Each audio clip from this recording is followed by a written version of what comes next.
राजकुमार सिद्धार्थ की अनोखी यात्रा। बहुत समय पहले एक सुंदर राज्य था, पिलवस्तु।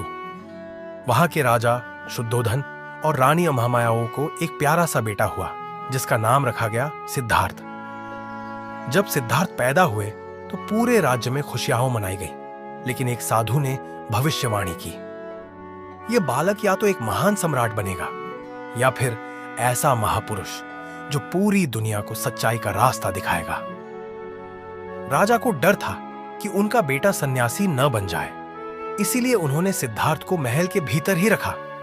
वहां सोने चांदी की चमक थी, स्वादिष्ट भोजन था, सुंदर बाग थे और ढेरों खिलौने थे। लेकिन सिद्धार्थ के मन में हमेशा एक सवाल घूमता था, महल के बाहर की दुनिया कैसी होगी। दासरित छार दृश्य जिन्होंने सब कुछ बदल दिया।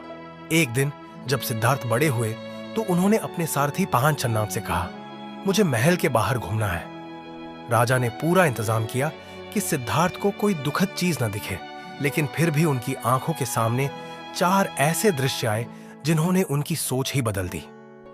पहले उन्होंने साढ़े एक बूढ़े आदमी औरत को देखा, जिसकी कमर झुकी हुई थी और जो धीरे धीरे चल रहा था। सिद्धार्थ ने पहली बार जाना कि हर कोई बूढ़ा होता है। फिर उन्होंने एक बीमार व्यक्तिवान को देखा जो दर्द से कराह रहा था। उन्हें एहसास हुआ कि बीमारी कभी भी किसी को भी हो सकती है।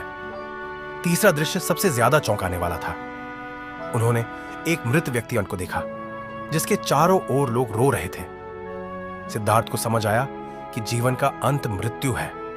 लेकिन चौथा दृश्य अनोखा था। उन्होंने ख्वानी एक संतकवान को देखा जो शांति और खुशी से भिक्षा मांग रहा था। उसे न राजा बनने की चिंता थी, न ही सोने चांदी की। वह खुश था क्योंकि वह सच्चे सुख की तलाश में था। यह देखकर सिद्धार्थ के मन में एक सवाल आया, क्या जीवन में सिर्फ दुख ही है? क्या कोई ऐसा रास्ता है जो इन दुखों से मुक्ति दिला सके? कौसहारी राजकुमार ने महल छोड़ दिया। इस सवाल का जवाब पाने के लिए सिद्धार्थ ने एक बहुत बड़ा निर्णय लिया। एक रात जब पूरा महल सो रहा था, वे अपनी पत्नी और छोटे बेटे राहुल खान को सोता हुआ छोड़कर चुपचाप अपने घोड़े कंटकखंड पर सवार होकर जंगल की ओर निकल पड़े। ये दुनिया के सबसे बड़े त्यागों में से एक था। उन्होंने अपनी राजसी पोशाक त्याग दी, अपने बाल काट लिए और एक सन्यासी की तरह जीवन जीने लगे। वे जंगलों में गए, संतों से ज्ञान प्राप्त किया, कठिन तपस्या की, लेकिन फिर भी उन्हें सच्चे ज्ञान का अनुभव नहीं हुआ। बुद्ध को ज्ञान प्राप्त हुआ। एक दिन वे बोधगयास में एक विशाल पीपल के पेड़ के नीचे ध्यान में बैठ गए और संकल्प लिया, जब तक मुझे सच्चा ज्ञान नहीं मिलेगा मैं यहां से नहीं उठूंगा। 7 दिन और 7 रातों तक ध्यान करने के बाद अचानक उनके भीतर एक प्रकाश फैला। उन्हें समझ में आ गया कि जीवन में दुख क्यों होते हैं और इनसे कैसे मुक्ति पाई जा सकती है। उस दिन से सिद्धार्थ महात्मा बुद्धजन बन गए। बुद्ध को एहसास हुआ कि दुखों का कारण हमारी अनिच्छाएं और लालच बबान है। अगर हम इनसे मुक्त हो जाएं, तो हमें सच्ची शांति और खुशी मिल सकती है। अर्थ हुआ पहला उपदेश और बौद्ध धर्म की शुरुआत। ज्ञान प्राप्त करने के बाद बुद्ध अपने अनुभवों को दुनिया के साथ बांटना चाहते थे। वे सारनाथ हट गए और वहां इन 5 सन्यासियों ने को अपना पहला उपदेश दिया। उन्होंने बताया कि अगर इंसान सही सोच, सही आचरण और सही ध्यान उल्लास को अपनाए तो वह सभी दुखों से मुक्त हो सकता है। धीरे धीरे उनके हजारों अनुयायी बन गए।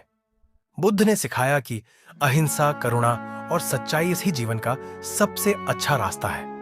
उन्होंने यह भी कहा कि दुनिया में कोई भी राजा, गरीब, अमीर या साधारण इंसान अगर वह सही रास्ते पर चले तो वह भी बुद्ध बन सकता है। अर्दर का बुद्ध का अंतिम संदेश। 80 साल की उम्र में बुद्ध को एहसास हुआ कि अब उनका समय आ गया है। उनके शिष्यों ने पूछा, भगवान, जब आप नहीं रहेंगे तो हमें कौन मार्ग दिखाएगा? बुद्ध मुस्कुराए और बोले, सत्य और धर्म ही तुम्हारे मार्गदर्शक होंगे। मेहनत करो, सही रास्ते पर चलो और दूसरों की मदद करो। इसके बाद बुद्ध महासमाधि में लीन हो गए। लेकिन उनकी शिक्षाएं आज भी पूरी दुनिया में फैली हुई है और लाखों लोगों को सही रास्ता दिखा रही है। कब्राह सीख जो हमें मिलती है। महात्मा बुद्ध की कहानी हमें सिखाती है कि सच्ची खुशी बाहरी चीजों में नहीं, बल्कि अच्छे कर्मों और सच्चाई में है। लालच और इच्छाएं दुख का कारण है, हमें उनसे बचना चाहिए। अहिंसा और करुणा ही जीवन का सबसे अच्छा रास्ता है। तो बच्चों, अगर आप भी बुद्ध की तरह खुश रहना चाहते हैं तो हमेशा सच बोलो, दूसरों की मदद करो और अच्छा काम करो।